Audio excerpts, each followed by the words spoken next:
Low effort TikTok review, Xenoblade Chronicles 3. I'm gonna get this right out of the way at the beginning. I didn't like Xenoblade Chronicles 2. I love Xenoblade Chronicles 1. I loved every other game in the Xeno series, but I didn't like Xenoblade Chronicles 2.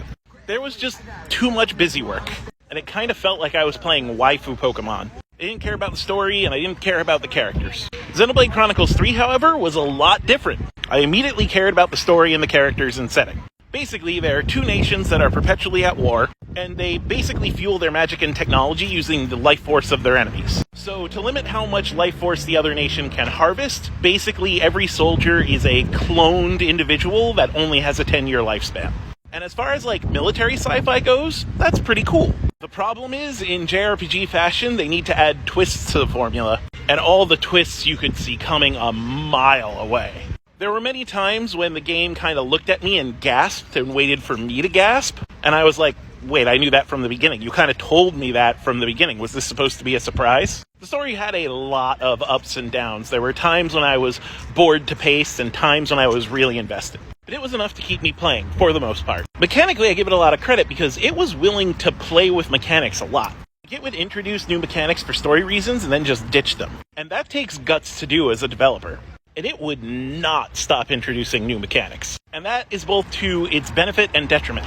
Because for the first 30 hours, constantly getting a new toy to play with feels really great. But by the time you hit hour 80 and they introduce you to the enemy skill mechanic, and now you have to go everywhere where you've already been in the game and refight all the bosses and do it several times, it feels like an almost unbearable amount of bloat.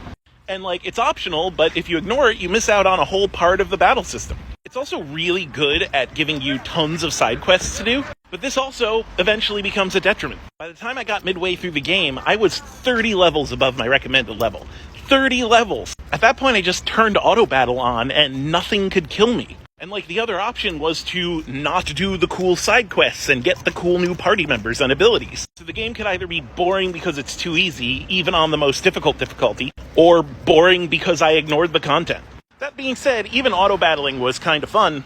It was great to do while I was, watching another movie or TV show or something. But in the end, I fell off at about the 90-hour mark and didn't turn it back on. I was 2 chapters away from finishing it, and I just didn't care enough. I give Xenoblade Chronicles 3 a better than Xenoblade Chronicles 2, worse than Xenoblade Chronicles 1, nothing's as good as Xenogears, out of 10.